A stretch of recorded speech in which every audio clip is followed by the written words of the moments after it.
하나님이 그들에게 복을 주시며 그들에게 이르시되 생육하고 번성하여 땅에 충만하라. 땅을 정복하라. 바다의 고기와 공중의 새와 땅에 움직이는 모든 생물을 다스리라 하시니라. 아멘. 자, 이 명령문으로 되어 있죠. 뭐뭐 해라 라고 하시니까 명령문입니다. 그래서 명령문으로 되어 있지만 사실 명령문이 명령이 아니에요. 명령문처럼 보이지만 명령이 아닙니다. 굳이 만약에 이걸 명령문으로 본다면 생존 명령은 되겠죠. 네가 살아남으려면 이렇게 해야 된다라는 생존, 그 서바이벌 커맨드라고 할 수는 있겠습니다. 그러나 오히려 이것은 그런 명령이라기보다는 축복입니다. 왜 축복이냐? 왜 그렇게 해석하느냐? 왜 그렇게 보느냐? 바로 우리 방금 읽으셨던 28절 바로 앞부분에 바로 읽으실 때에 뭐라고 하셨습니까? 하나님이 그들에게 복을 주시며 그들에게 이르시되라고 말씀해 주시기 때문에 그렇습니다. 그래서 이것은 축복입니다. 자, 그리고 이 축복은요, 행위의 근거에서 주시는 축복이 아닙니다. 네가 잘하면 내가 이렇게 축복해 주겠노라 라고 하신 것이 아니라 그냥 태어나면 존재하기만 한다면 하나님이 축복해 주시겠다고 하시는 그러한 축복입니다. 존재에 근거한 축복입니다.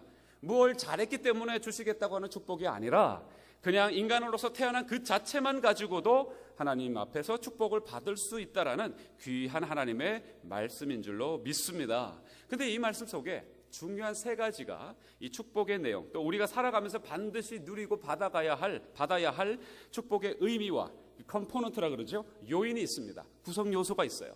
그게 뭡니까? 자, 따라해 보시죠. 열매가 있는 삶, 그 다음에 번성하는 삶, 그 다음에 가득 찬 삶. 하나만 더 해보겠습니다. 다스리고 이기는 삶. 할렐루야. 예, 여러분 이런 거 다 좋아지지 않습니까? 그렇죠? 우리 경기를 하나 하더라도, 축구를 하나 하더라도 이겨야지 직성이 풀리는, 그죠? 우리 전에 할렐루야. 전에 교회에서 우리 목사님께서, 제가 섬겼던 담임 목사님이 거의 뭐 스트라이커셨어요. 그래서 제가 그때도 우리 운동회 할 때 제가 말씀드렸죠. 그래서 운동회를 할 때 담임 목사님 편에 서 있는 편이 진다. 그러면 그날 운동회가 끝나지 않는 거예요.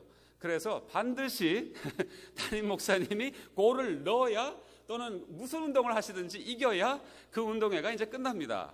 우리 교회도 보니까 원로 목사님이 그런 비슷한 아주, 그래서 저는 어디를 가나 그런 목사님들을 섬기는구나 이런 생각을 해서 저는 뭐 이겨도 좋고 안 이겨도 좋고 이런 생각을 많이 하고 있었는데, 이 목사님, 그런 양쪽의 목사님을 이렇게 보면서 좀 배웠어요. 그래서 저는 잘 하지는 못하지만 제가 속한 팀에 선두주자 스트라이크를 세워서라도 이겨야 되겠다 그런 생각을 합니다. 우리 이기는 삶, 바로 이것이 번성하는 삶, 가득 찬 삶, 열매가 있는 삶, 이것이 하나님이 우리에게 주시고자 하시는 축복의 내용이라는 것이죠. 여러분 믿으십니까? 예, 이건 우리가 잘하고 못하고 상관이 없어요. 하나님이 이미 창세기에 처음부터 우리에게 축복, 존재 그 자체로 축복하시겠다고 하시는 내용이십니다. 이걸 누려야 합니다. 할렐루야. 근데 여러분, 영적인 축복의 내용들이 먼저 우리가 와야 한다고 지난주에 말씀을 드렸습니다. 그 다음에 이런 것들이 자연스럽게 네 가지의 형태로 현실에 우리에게 반영되는 모습으로 축복이 온다는 거예요. 그럼 구체적으로 어떻게 될까요? 이 축복이 우리에게 온다면 이런 것이겠죠. 건강함이 아마 그런 축복이 될 수 있을 것입니다. 또한 자녀로 이 축복이 올 수도 있고요, 명예로움으로 이런 축복이 올 수도 있고요, 또 가족 간에 화목한 것으로 또 축복이 올 수도 있습니다. 그리고 좋은 교회의 생활함으로도 이런 축복이 올 수도 있는 줄로 믿습니다. 그 다음에 선교사님들에게는 어떤 축복이 올 수 있을까요? 선교에 그 열매가 맺히는 걸로 아마 축복이 오겠죠. 여러분 사업을 하신다면 어떤 것이겠습니까? 사업의 번창함으로 축복이 올 수도 있겠죠. 또 여러분이 사역을 하신다면 아름다운 열매로 이런 축복이 아마 올 것입니다. 어쨌든 간에 우리에게 지금 축복이라는 내용들, 우리가 쉽게 눈으로 확인할 수 있는 그런 내용들을 살펴보면 열매 맺는 삶, 번성하는 삶, 가득 찬 삶, 다스리고 이기는 삶이 우리에게 구체적인 표현으로 온다라는 것입니다. 그래서 지난주에 우리가 이 사무엘하 7장을 살펴보았죠. 7장에 보면은 이러한 내적인 영적인 절정이 다윗에게 있었다라고 말씀을 드렸습니다. 그리고 저와 여러분에게 하나님께서 도전을 주셨습니다. 그리고는 그 결과로 오늘 8장에 나와 있는 바로 그 결과로 오늘 이 축복의 내용들을 보게 되는 것이에요. 바로 영적인 축복의 7장이었다면 8장에는 그것으로 인한 그 결과로 주어지는 혼적인 축복, 그 다음에 육적인 현실적인 축복의 열매라고 우리가 할 수 있다라는 것입니다. 자, 한 나라의 왕으로서 다윗이 이제 등극을 해서 하나님 앞에서 귀한 열매를 이제 맺어가는 모습을 이제 8장에서 보게 되는데, 여기에서 이 내용들을 보면서 우리가 분명하게 알 수 있는 한 가지는 이것입니다. 하나님께 축복받은 사람들의 삶에 공통적인 내용이 있다라는 것이에요. 그게 무언가라는 것이죠. 설교 노트에 아마 제가 블랭크로 아마 비워놨는지 모르겠습니다. 하나님께 축복받은 사람들의 삶의 공통적인 모습이 반드시 있습니다. 이게 아니라면 여러분 축복받는 삶이 아닌 것이에요. 반드시 여기에 있습니다. 무엇이냐? 삶의 지경이 넓어진다라는 것입니다. 삶의 지경이 넓어진다는 것입니다. 여러분, 이것을 거주 공간의 확장만을 여러분 생각하지 마십시오. 내 집이 그동안 2베드였는데 이제 3베드로 됐다. 축복받았다. 물론 그런 의미도 포함되어 있긴 하지만 단순 그 정도가 아닙니다. 화장실이 3개에서 이제 4개로 됐다. 아니요, 그 정도뿐만이 아닙니다. 여러분, 우리 이민자들은 한국에 있는 분들보다는 훨씬 이러한 면에서 거주 공간의 확장이라는 차원에서 본다면 분명히 넓어진 것이겠죠. 그러나 그 정도의 의미가 아닙니다. 또한 반영을 분명히 하긴 하지만 다양한 문화를 체험했다라는 것도 분명히 이러한 확대라고 볼 수는 있지만 그 정도가 아닙니다. 또 우리가 어떤 걸 생각합니까? 소유가 좀 더 많아지죠. 그리고 가진 물질이 많아집니다. 컨트롤할 수 있는 영역들이 넓어진다면 그것도 아마 삶의 지경이 넓어졌다라고 얘기할 수 있을지는 몰라도, 물론 포함되기는 합니다만 단순하게 그 정도가 아닙니다. 여기에서 삶의 지경이 넓어진다라는 것은요, 이것입니다. 삶의 폭이 넓어졌다는 것입니다. 삶의 폭, 공간적인 개념이 아니라 경험과 체험과 관심의 폭이 넓어졌다는 뜻입니다. 여러분, 다른 말로 표현하면 나로 인해서 영향을 받는 사람들이 많아졌다는 뜻입니다. 이것이 삶의 지경이 넓어진다는 뜻이에요. 삶을 구성하는 내용이 풍부해졌다는 뜻도 됩니다. 삶의 폭이 넓어졌다, 또는 다른 사람에게 영향을 끼치는 범위가 넓어졌다는 것은 바로 우리 삶을 구성하는 내용이 보다 넓어지고 풍부해졌다는 것입니다. 보통 우리는 무엇인가를 놓고서 고민합니다. 그리고 기뻐하기도 합니다. 슬퍼하기도 합니다. 화를 내기도 합니다. 뒤집어지기도 합니다. 그러다가 다시 바로 세워지기도 합니다. 난리치기도 합니다. 아파하기도 합니다. 환호성을 지르기도 합니다. 난리 법석을 떨기도 하지만 또는 그것 때문에 기쁨을 다시 얻기도 합니다. 그런 것들이 삶을 구성하는 내용들이에요. 여러분, 왜 뒤집어지십니까? 왜 힘들어하십니까? 왜 기뻐하시죠? 그 내용들이 무엇냐?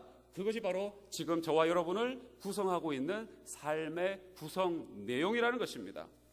이것이 넓어진다는 거예요. 이것이 풍부해진다는 것입니다. 그런데 어떤 사람들은 이것 뒤집어지고 아파하고 환호성 지르고 감격하고 기뻐하고 하는 내용이 순전히 그 삶의 구성 내용이 자기 자신인 사람이 있습니다.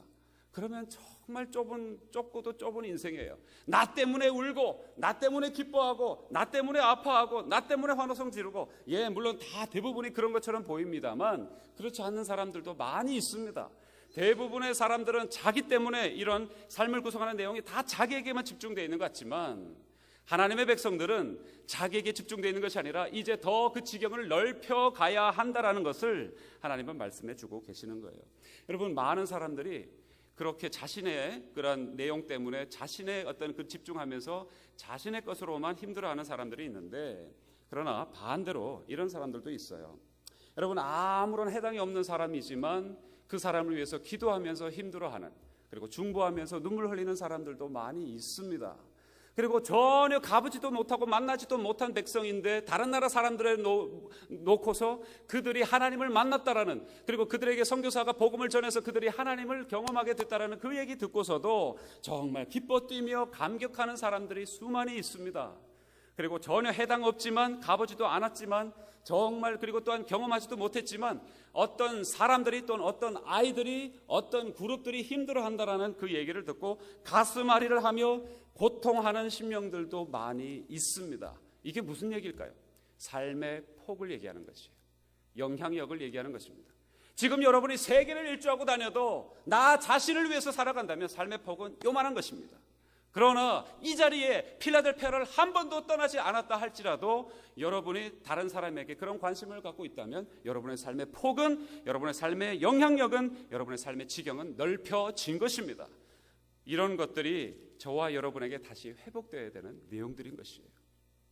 여러분, 어떻게 이런 지경이 넓어지는 삶을 살 수 있을까? 오늘 그것을 하나님이 저와 여러분에게 나누고 싶어 하시는 것으로 분명히 믿습니다. 다윗의 삶을 보면서 오늘 이 8장의 내용을 통해서 이 비밀을 보고자 하는 것입니다. 자, 첫 번째, 어떤 것일까요? 과연 어떤 것 때문에 이렇게 다윗이 지경이 넓어지면서 삶을 살아갈 수 있었을까라는 것입니다. 자, 우리 설교 노트에 그런 아마 기록해야 되는 아마 공간이 있을 것입니다. 한번 달아보시면서 답을 적어보시면서 들어보십시오. 새로운 세계를 향한 도전이 계속되어야 합니다. 여러분, 새로운 세계를 향한 도전이 계속되어야 바로 삶의 지경이 넓어진다라는 것, 우리가 상식적으로 생각해 볼 수가 있습니다. 상식적으로 생각해 볼 수 있는데도 불구하고 상식적으로 행동하지 않아요. 대부분은 우리의 자리가 좋사오니 여기서 장막을 치고 여기서 천년만년 살겠습니다라는 삶의 태도를 대부분 취합니다. 조금만 익숙해지면 여기서 이만하면 됐지, 더 이상 나가지 않습니다. 삶의 익숙한 부분에 머물려고 하는 것, 또는 자꾸 삶이 무언가 쪼그러들려고 하는 것은 아프다는 증상입니다. 하나님의 사람들은 차고 나가야 합니다. 하나님의 사람들은 익숙한 부분에 그저 머물러 있지 못합니다. 왜요? 축복이 바로 그 앞에 나가는 바로 그 자리에 있기 때문에 그렇습니다. 물론 새로운 것은 우리에게 부담이 될 수 있습니다. 무언가 새로운 걸 하려면 어렵습니다. 쉽지 않습니다. 도전이 있어야 되고 또 어려움이 있습니다. 그러나 새로운 것을 향해 나아가라는 것이 하나님의 축복의 명령이기에 우리는 어떤 모습으로든 어떤 형태로든 우리는 문을 박차고 나아가서 세계를 향해서 도전하셔야 하는 줄로 믿습니다. 여러분, 도전하십시오. 우리 젊으신 분들만 좀 아멘 하셨는데 우리 어르신들도 도전하시기를 주님의 이름으로 축복합니다. 뭘 도전할까? 제가 하나씩 알려드리겠습니다. 내가 이 나이에 뭘 도전할 수 있을까? 우리 어르신들뿐만 아니라 저는 새치가 있어서 그런 것입니다. 여기에 머리가 조금만 휘어주셔도 도전하지 않으려고 그러세요. 안 좋아하시려고 그러세요.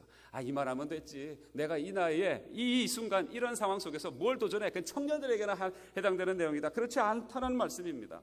여러분, 하나님께서 예언을 주십니다. 저는 지금 굉장히 사모하고 있고 또 이제 실습을 하고 있는 중에 있습니다.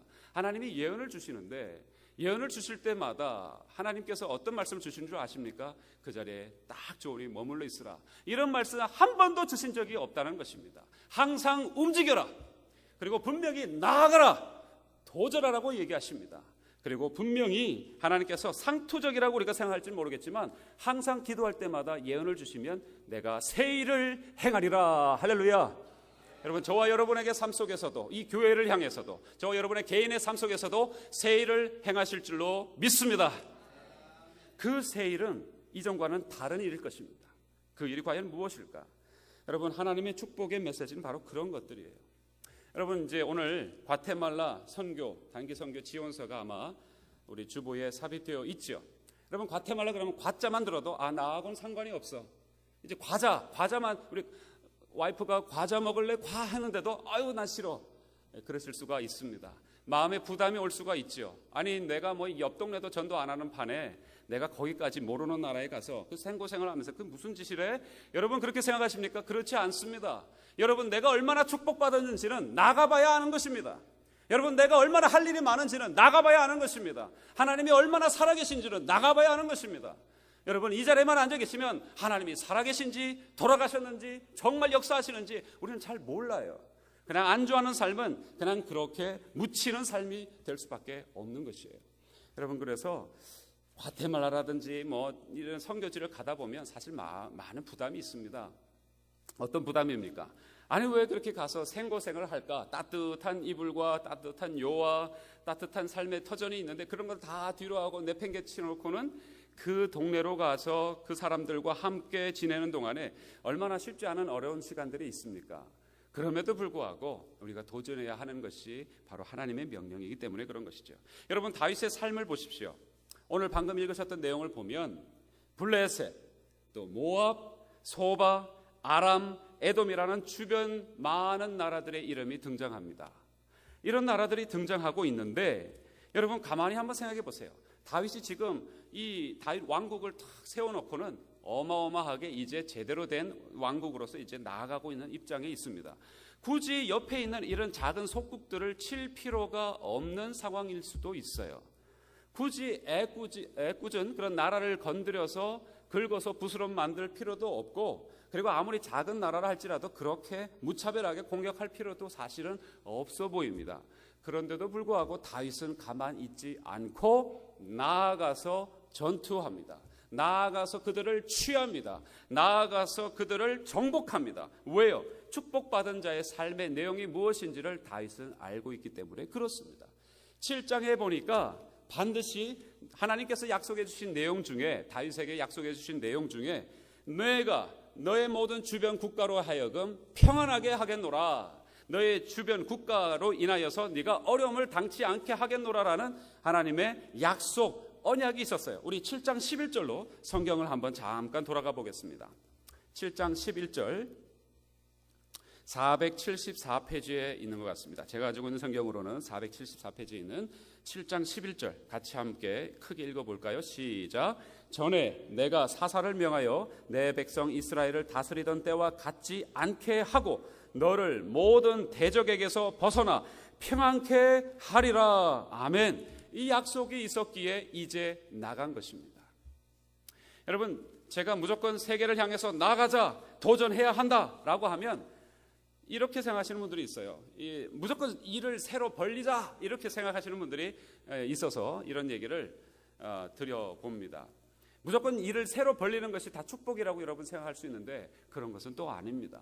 여러분, 이 얘기를 듣고 무조건 일을 새로 벌렸다가 그 일이 제대로 마무리되지 못한 경우도 종종 주변에서 보지 않습니까? 그러면 성격적으로 일을 그냥 벌리시는 분인지 아니면 정말 하나님께서 말씀해 주신 축복으로서 일을 벌리시는 건지 이걸 어떻게 구별할 수 있느냐라는 것이죠. 여러분, 제가 딱 두 가지로 말씀을 한번 잠깐 살펴봐 드리면 7장 11절 이 내용을 가지고 우리가 하나 알 수 있는 것은 그냥 야망과 호기심을 가지고 일을 벌리시는 것은 분명히 성격적으로 벌리는 거고 마찬가지입니다. 그러나 그런 것이 아니에요. 하나님께서 말씀해 주신 이 축복이라는 것은, 나아가서 도전하라는 것은 바로 언약을 받고 시작하는 것이라는 것을 놓치시면 안 됩니다. 여러분, 하나님의 약속을 받고 그 약속 안에서 여러분 도전하실 수 있기를 주님의 이름으로 축복합니다. 여러분, 다윗이 그렇게 했다는 것이죠. 또 한 가지는 무엇이냐면 자기의 야망이나 자기의 욕망으로 인해서 시작한 그것은 분명히 시작은 있지만 마무리가 되지 않습니다. 분명합니다. 그러나 하나님의 언약을 받고 시작한 사람은 하나님이 분명히 이기게 하시고 승리케 하시기 때문에 분명히 끝에 반드시 완성되어지는 일의 결과를 보게 되는 줄로 믿습니다. 여러분, 다윗을 보십시오. 오늘 6절에 보십시오. 그리고 또한 14절에 보십시오. 계속해서 같이 반복되는 말이 하나 있죠. 우리 14절만 하나 볼까요? 14절 끝에 보면 이런 말씀이 있습니다. 다윗이 어디를 가든지 뭐라고요? 여호와께서 이기게 하셨더라. 할렐루야. 저와 여러분이 어디를 가시든지 하나님께서 이렇게 이기게 하시는 그런 은혜가 있으시기를 바랍니다. 여러분, 삶의 지경을 넓히시는 하나님의 축복을 받기를 여러분 원하십니까? 그러면 언약을 받으십시오. 그리고 그 언약을 받으신 가운데 새로운 세계를 향해서 도전하십시오. 그러면 하나님께서 놀라운 아름다운 은혜를, 하늘의 축복을 우리에게 분명히 부여해 주실 줄 믿습니다. 나이하고는 상관이 없습니다. 현실과는 상관이 없습니다. 새로운 경험, 새로운 언어, 새로운 도전, 무엇이든지 여러분 해보시기를 바랍니다. 여러분, 혹시나 나는 전혀 그거하고는 상관이 없다 여러분 생각하실지 모르겠지만, 전혀 엉뚱한 얘기처럼 들릴지는 모르겠지만 이런 얘기를 드려드립니다. 여러분, 새로운 언어를 한번 배워보십시오. 그리고 새로운 프로젝트를 한번 해보십시오. 새로운 경험을 한번 트라이 해보십시오. 여러분, 중국이 뜬다는데, 그렇죠? 중국말 좀 배워야 되지 않겠습니까? 그렇죠? 니하오마 이 정도만 마시고요. 쎄쎄 이것만 마시고요. 몇 마디 좀 더 하셔야 되지 않겠습니까? 제가 건너온 텍사스에서는 영어 못해도 됩니다. 뭐만 하면은 거기서 충분히 살아갈 수 있더라고요. 물론 LA도 마찬가지입니다. 뭡니까? 스페니쉬죠. 스페니쉬만 여러분이 조금만 배우셔도 충분히 살아갈 수 있는 것처럼 주변에 지천으로 널려있는 수많은 사람들, 그 영어권 아닌 그런 사람들이 얼마나 많이 있습니까? 언어도 배우시고 새로운 경험, 새로운 도전, 새로운 훈련. 여러분, 저와 여러분이 오늘도 이렇게 팀 사역이라고 해서 여러분 저와 여러분에게 주보에 이런 것들을 또 넣어드렸습니다. 나는 이런 거 할 수 없어. 나는 자격도 없고 어떤 그런 능력도 시간도 안 된다라고 여러분 생각하지 마시고 여러분 그 울타리에서 벗어나서 도전해 보실 수 있으시기를 주님의 이름으로 축복합니다. 여러분이 주님이 가라고 하신다면 가십시오. 그리고 순종하십시오. 그렇다면 반드시 결과는 성공할 줄로 믿습니다. 여러분 두 번째가 있습니다. 한번 적어 보십시오. 장애와 대적을 극복하는 것을 통해서 지경이 넓어지는 그런 축복의 삶을 하나님께서 저와 여러분에게 이루어 주십니다. 여러분 세상을 지배하고 있는 것은 아직도 죄입니다. 그리고 악한 세력이 분명히 있습니다. 이것은 우리가 절대 거부할 수 없는 그리고 절대 우리가 부인할 수 없는 사실입니다. 그렇기 때문에 우리의 삶을 능지처참하듯이 저주하려고 하는 세력이 분명히 있기 때문에 우리가 축복받은 자로 살아가는 그 발걸음을 하기 시작할 때부터 고난은 당연히 있습니다. 어려운 도전을 분명히 있다는 것이에요. 다윗이나 사도 바울이나 다 축복받은 많은 성서에 나와 있는 인물들이 그저 그냥 하나님 앞에 한번 기도 한번 꿈쩍하고 나서 그 다음부터는 모든 일들이 아주 아무런 문제 없이 펼쳐졌다라는 말씀이 있습니까? 그렇지 않습니다. 다윗도 분명히 이런 고백을 했었죠. 일어나 나를 치는 자가 많도소이다 라는 말씀을 분명히 했습니다. 사도 바울은 어떻습니까? 사방으로 우겨쌈을 당한다고 얘기하고 있지 않습니까? 여러분 하나님의 일에 도전하십시오. 그러나 도전이 있으면 분명히 세상의 도전도 동일하게 있다라는 사실, 세상에 아버지 하나님께서 우리에게 잠깐이지만 허락하시는 장애와 대적이 분명히 있다라는 사실 우리가 놓쳐서는 안 됩니다. 그러나 그 사실을 우리가 알고 이 모든 것을 이기고 극복할 때에 그 삶은 축복으로 이어졌다라는 것이죠. 그래서 고난이 축복일 수 있는 이유가 바로 여기에 있는 것 같습니다. 여러분 우리가 도전을 하게 되면 분명히 어려움이 있습니다. 내게 아무 일도 벌어지지 않더라라면 둘 중에 하나입니다. 이제 초신자라서 하나님이 인큐베이터 안에 넣고 계시거나 아니면 여러분이 아무것도 도전하지 않기 때문에 그냥 그렇게 살아가는 인생을 살고 있다는 것입니다. 둘 중에 하나예요. 여러분 어느 쪽에 속하시고 계십니까? 그 둘 다 속해서는 안 됩니다.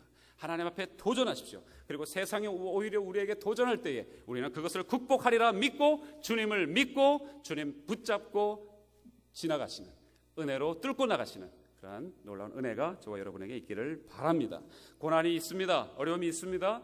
그러나 그것을 통해서 우리의 삶의 지경은 더 넓어질 것입니다. 그래서 성숙해지고 그것이 축복이라고 얘기할 수 있는 것이죠.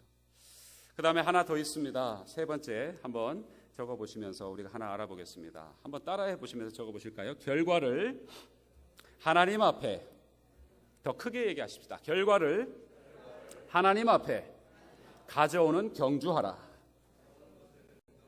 예, 가져오는 것을 경주하십시오. 달려라, run, 뛰어라, 달려라 라는 얘기를 좀 드리고 있습니다. 얼마나 많은 열매를 하나님께 얼마나 다양하게 드릴 수 있는가, 그것이 또한 축복받은 자로서의 삶에 당연히 나타나는 모습이라는 것입니다. 분명히 눈에 봤을 때 어마어마하게 지금 넓어지고 있습니다. 지경이 넓어지고 있는데도 불구하고 장애와 대적을 극복하면서도 또한 지경이 넓어지면서도 그러나 이 세 번째 결과를 하나님 앞에 가져오지 않는다면 그것은 그 축복은 곧 저주가 될 수 있다는 사실을 놓치시면 안 됩니다. 기억하십시오. 여러분 삶의 지경이 넓어지는 축복을 받은 사람은 더 많은 것을 얻고 분명히 소유할 수 있습니다. 그런데 그것을 자기 자신을 위해서만 쌓아두기 시작한다면 그 축복은요 냄새나는 오물로 바뀌기 시작합니다. 여러분 축복이 오히려 저주가 될 수 있다는 것이죠. 이것은 정말 요주의 사항입니다. 그래서 대부분요 왜 그게 저주가 되느냐 이런 것이에요. 어떤 사람이 정말 도전했습니다. 그래서 정말 이루어냈습니다. 그런데 이게 무언가가 자기가 원했던 것이 이제 다 이루어졌기 때문에 이런 생각을 하게 됩니다. 나는 이만하면 됐다. 더 이상 도전 의식이 없는 것이죠. 그래서 그냥 안주하게 됩니다. 그래서 그것이 저주가 되는 것입니다. 그 다음에 또 어떤 사람은 이렇습니다. 정말 이렇게 이루었구나 하면서 헛된 야망을 꾸게 됩니다. 자기가 그것을 이룬 것처럼 생각하게 됩니다. 교만하게 된 것이죠. 그것이 불타올라서 무리하게 뻗어나가다가 이제 어느 순간에 풀썩 주저앉게 되는 것입니다.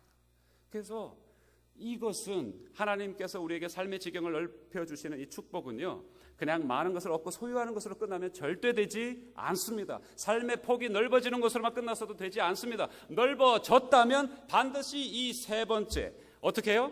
하나님께 어떻게 해서든 드리기를 소망하는, 가져오는 경주를 하듯이 하나님께 드리기로 힘써야 한다는 사실 우리가 꼭 기억하실 수 있기를 축복합니다. 여러분 한번 보십시오. 11절 12절입니다. 8장 11절 12절. 자, 11절 12절 우리 다시 한번 읽어보겠습니다. 시작.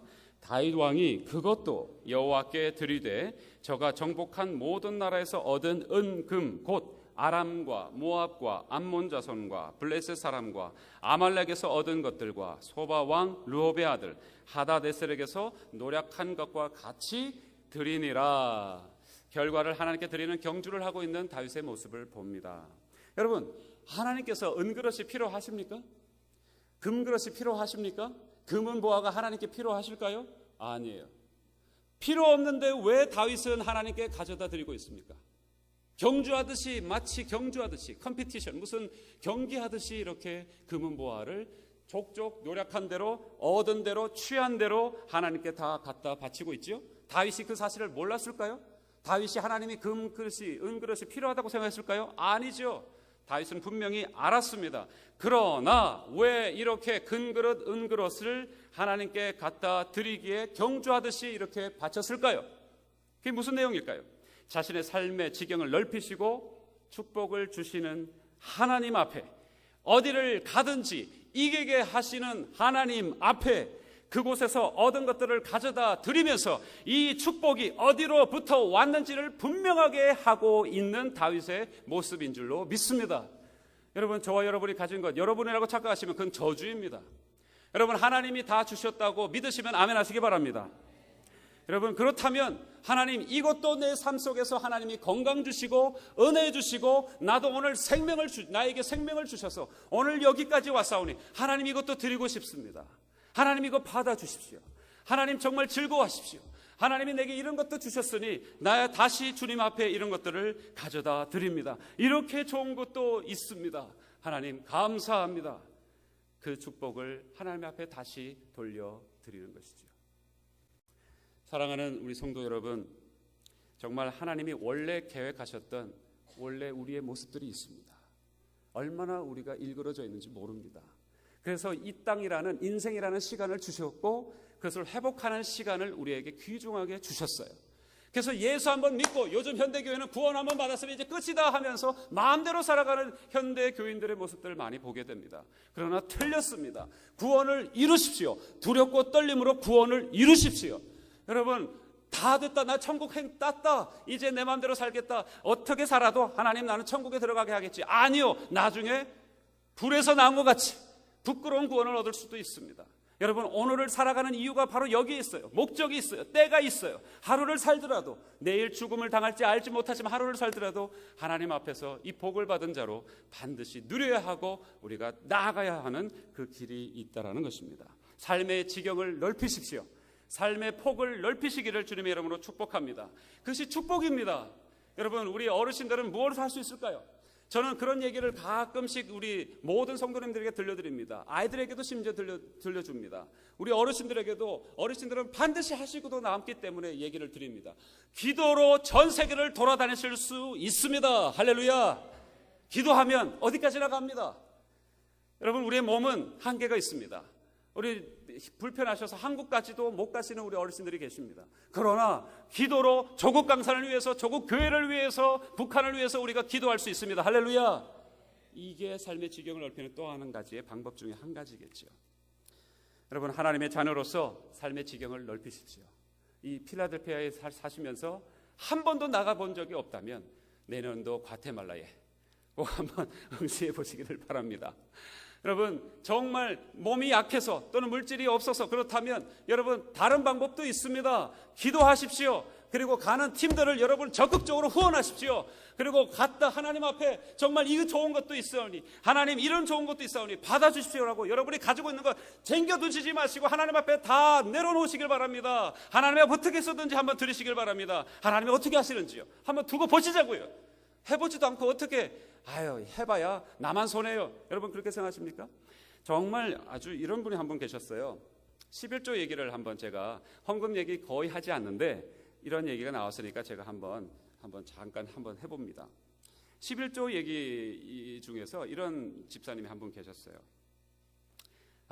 하나님 제게 억만장자가 되게 해주십시오. 뭐 이런 기도 제목을 보통은 내놓지 않습니까? 그렇죠? 근데 이분은 그렇지 않고 이렇게 기도 제목을 슬쩍 목사님에게 흘리시더라고요. 목사님, 제가 11조 만불할 수 있도록 도와주십시오. 이게 무슨 얘기일까요? 그러면 11조를 만불하려면 월 수입이 얼마나 돼야 됩니까? 그게 주급인지 월급인지 저는 잘 모르겠습니다만은, 그죠? 만불할 수 있게 도와주십시오 하면은 그게 뭡니까? 10만 불은 최소한 이상 벌어야 만불 11조 할 수 있잖아요. 그렇죠? 예. 다시 얘기해서 10만 불 좀, 이 가게를 통해서 10만 불, 이 월 수입이 최소한 10만 불 좀 되게 해 주십시오라고 이런 식으로 기도하지 않고 이분은 그냥 살짝 돌려서 만불 11조 할 수 있도록 도와주십시오 그러시더라고요. 근데 그 얘기를 들으면서 저는 어떤 생각이 들었냐면 이런 생각이 들었습니다. 참 귀여우시다. 네, 정말 귀여워요. 네. 다른 의도로 드리는 건 아닙니다. 얼마나 귀여운 발상인가라는 것이죠. 노골적으로 10만 불, 100만 불 이렇게 얘기하지 않고 하나님 앞에 더 드리길 원한다라는 그런 11조 얘기를 하시면서 그 얘기를 하신 것이죠. 여러분, 그 성도가 그렇게 귀엽게 보이는 이유는 아마 하나님께서도 귀엽게 보이셔서 그러지 않으셨을까, 그런 생각을 해보게 됩니다. 여러분, 그런 꿈이라도 제발 좀 꾸십시오. 그리고 정말 주님 앞에서 복을 누리시기를 소망해 보십시오. 영적인 복, 혼적인 복, 그 다음에 이런 세상에 속한 이런 모든 것들을 하나님께서 우리에게 허락해 주시려고 하시는 그런 것들을 하나님 앞에서 하나도 남김없이 다 누리게 도와주십시오. 이런 기도가 저 여러분에게 다시 있어야 할 줄로 믿습니다. 여러분, 다시 한번 말씀을 정리해 봅니다. 약속에 따라서 새로운 일을 시도하십시오. 할렐루야. 그리고 장애가 분명히 있을 것입니다. 어려움이 있을 것입니다. 고난이 있을 것입니다. 그러나 뚫고 나가시면서 더 놀라운 확장 에너지를 경험하십시오. 그리고 그 결과를 주님 앞에 온 마음과 정성으로 드리시기를 경주하시는 여러분 될 수 있기를 축복합니다. 놀라운 주의 사랑 내 맘에 가득 넘치네. 그 사랑 나를 새롭게 해. 놀라운